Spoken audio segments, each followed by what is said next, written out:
Yes, Fadi TV ojimbaniriza kade kano mwasibye mutya muli mutya ngina kubasaba mu subscribe ngate munyegene kali waliyo Fadi UG News abali mu ggwanga lya Saudi Arabia mbatumedeko nembeebaza ne bagamba nti muri bamaanyi nnyo okubanga mugifollowinga. Kitalo nyijukira olunaku olw'okwosa eggulo ndowooza lunaku lwali lwa ggulo lunaku olwa 31 Maama wa Pastor David Kiganda yafa ku lunaku olwo ku ssaawa zaalinga owa 7 ez'ekiro ku 8 ogw'ekiro tumaze okubanga tuyingira mu mwaka ogwa 2025. Enteekateeka z'okuziika omukyalo ono zigenda mu maaso era nga bagamba nti family ya David Kiganda oba Dr. David Kiganda ne Christian Focus Ministries ba-informinga nti omulambo gwa Christ and the spiritual leaders, central government, Buganda Kingdom, relatives, in-laws, friends, and the general public of transition to glory our judge, rest Napija, Mother to Bishop David Kiganda. Bano babikidde bantu bangi okuliko Buganda, ab'enganda, ab'emikwano, in-laws ab'omu family bonna kugamba bonna n'abantu bangi nnyo bongedde okubanga bababikira bagamba nti farewell service obukungubaga kujja kubeera ku Christian Focus Center wali Mengo Kisenyi ku lunaku olwokutaano ng'ennaku z'omwezi 3 ndowooza lunaku lwankya. Ejjukana bagamba nti omukyalo ono ayinza otwala ebbanga okuziikibwa kubanga abasinga baali mulowooza agenda kuziikibwa mangu, ayinza okuziikibwa olwaliro. Yafudde ejjukira lunaku lwa kumeka lunaku olw'ekiro olukiisa ku lusooka we yafa. Ekyamutta ndowooza abaddemu nkana ebirwadde. Jjukira ebintu bingi ebyogeddwa ku kufa kw'omukyalo nga bagamba nti lwaki baluddewo kubanga bakola ki bamubika nti yafudde, naye tekirina nsonga kuba bamaze ne bakola ki bamaze ne babika.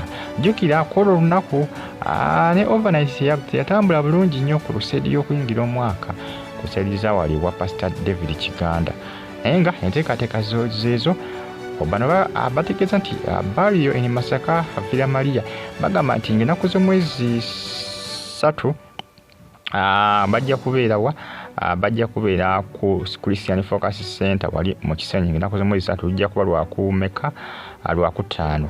Kakati we banaamaliriza bagende Masaka Villa Maria Kitante Kasanje Village ku lunaku olw'omukaaga ng'ennaku z'omwezi 4 bagenda okubanga bamuziika. Agenda kuziikibwa olunaku lwa mukaaga ng'ennaku z'omwezi 4 omwaka guno ogwa 2025 zijja kuba ya ssaawa 8 olw'ensonga nti amazeewo k'ennaku.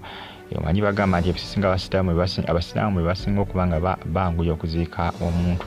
Ebisinga omuntu yenna bw'afudde n'alwawo okumala ebbanga oluusi nga tebamukuba bulungi ddagala tukeesa munnange n'akola ki n'abagamba nga bavaamu akawo akatali kalungi. Kyovula abasinga batebagala kubanga bakola ki balwisawo nnyo omuntu okumuziika. Kyovula n'ono agenda kuba aziikibwa ku Friday ate wa ssaawa 8 akuba ebisinga oluusi ebintu by'okuziika oluusi bagamba ssaawa 8 ne bamuziika ku 11 oba ku 10 bwe bagambye ku 10 ne bamuziika ku 11 kitundu. Naye nga nsonga zeezo ezimu ku ezo zitrending akadde kano ku social media era mbeebaza mwenna abanfollowinga mwena abasubscribinga ne munyiga ne ku kade nti mwakola kyamaanyi okubanga mwasubscribinga ne munyiga kade. Wano bane updates zibazambula ku ggwanga Uganda.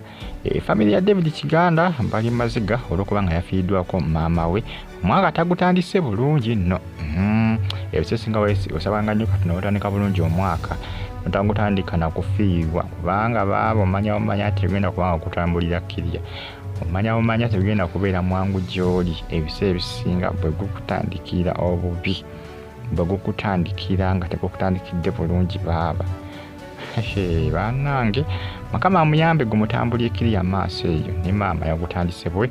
Naye nga abadde beebuuza ensonga z'okuziika zeezo bagenda muziika Villa Maria wali ku lunaku olw'omukaaga ku ssaawa 8 ez'emisana era nga munnange endiga kubanga abaddeyo endiga ezaagala okubanga kolaki zigenda okubanga munnaye ziziika bagenda muziika Masaka lunaku lwa mukaaga ng'ennaku z'omwezi 4. Kitalo nnyo ekyamusse tebanaba kubanga bategeera naye nga bamanyi naawe abakadde oluusi babeeramu n'endwadde zaabwe obaoliawo endwadde zakoze ki endwadde zatuse. Ebirwadde bimanyi okuttuka emyaka ndowooza ogiraba abadde munnange akaddiye era maama we ndowooza omulengera amufaanana. Endiga zonna ziri mu kunyolwa okutagambika olunaku lw'enkya omulambo bagutwala wa bagenda kuba bagutwala wali ku Christian Cathedral sadi za ndowooza Ennengooba Emengo gye bagenda kubanga batwala omulambo. Endiga zisobole kubanga zikukubaka eriisa evvannyuma kusana abantu bangi nnyo bagenda kuŋŋaanira awo. Bagenda kuŋŋaanira awo kati ate ku Saturday alyoka aziikibwe. Kibategeeza ndowooza omubiri gwe bagenda kugutwala ndowooza mu kyalo. Gujja kubeerawo wali Emengo ku Lwokutaano, ndowooza bajja kukola nga bagusuza mu kyalo. Gye bagenda okubanga bakola kye bamuziika wali ekisaliza wali mu Villa Maria. Villa Maria Masaka gye bagenda okuba akola ki, bagenda okuba nga bamutwala Kitante Kasanje e Masaka Villa Maria. Kibategeeza nti olunaku olw'enkya abatasobola genda kuziika bagenda okuba nga bafuna chance ekuba eriisa evvannyuma ku mukyalo ono maama wa Pastor David Kiganda olunaku olw'okumeka, olunaku olw'enkya olw'okutaano, jjukira olunaku lwakuna, olunaku lw'omukaaga abeera alina okuba nga aziikibwa. Newankubadde information yali etambula ng'eraga nti waliwo abali ebweru wa ggwanga ndowooza oba oliawo be bali zirina okuba nga alwawo okuba nga aziikibwa, kubanga singa tewabaddewo ndowooza abantu bali bweru oba oliawo yandibadde aziikibwa ndowooza olunaku olw'olwaleero, oba olunaku olw'enkya, kubanga yafudde jjukira kiro ku lunaku olw'okumeka, ku lunaku olw'okubiri mu kiro saa zaali ndowooza nga 7:08. Amawulire g'okufa kw'omukyalo ne mutabani we gamusanze mu kusaba Pastor David Kiganda. Naye nga songa zimu kwezi training akadde kano ku social media ababuuza ekyamusse tebalina kuba nga bafulumya alipoota, naye nga nzikyenkakasa birwadde byabakaddemuko n'ebirwadde byalina byakoze eki byattuse. Endiga ziri mu kukungubaga asadiza wali ewa Pastor David Kiganda. Mungere okubanga mugifollowinga, mungere okubanga musubscribinga, ate munyige ne kade omulambo bateekateeka gutwala ku kanisa, bagenda okubanga bagujja ku church eyawali musadiza wali Emengo, olwo bakole ki, olwo balyoke bamutwale mu kyalo. Byemu ku ebitwende nga akadde kano information gye naakafunako akadde kano ku nsonga eyo. Mungere okubanga mukyekumira ku Radio Fadio News gifollowing nayo osubscribing onyige ne kale. Ebyaddala maama we yafudde, abasinga balowooza nti bajjasi bya kiwaani, bintu bya ddala. Omukyala yafudde ebyaddala. Era Pastor David Kiganda kenyini yakonfaminse ne soti ne KTV kosa ne media yaabwe eya KFM ne KTV nabo bakozi nabo bamaze kubanga bakonfaminga ku nsonga eyo. N'okubadde kale bakonfaminze nti kubanga omuntu yafudde kiro ne bakoze kye bakonfaminze. Akati mwabagamba nti si bituufu biki ebintu bya ddala, ebintu by'okufa tebiri mu kusaaga, bintu bya ddala biri kwalaali. Bannayuganda ebintu bisinga babiteekamu kubalaata, naye okufa tebakuteekamu kubalaata. Omukyala yafudde ebyaddala. Mwongere okubanga mugifollowinga. Nteekateeka za kuzika bamuzika lwa mukaaga ennaku z'omwezi 4.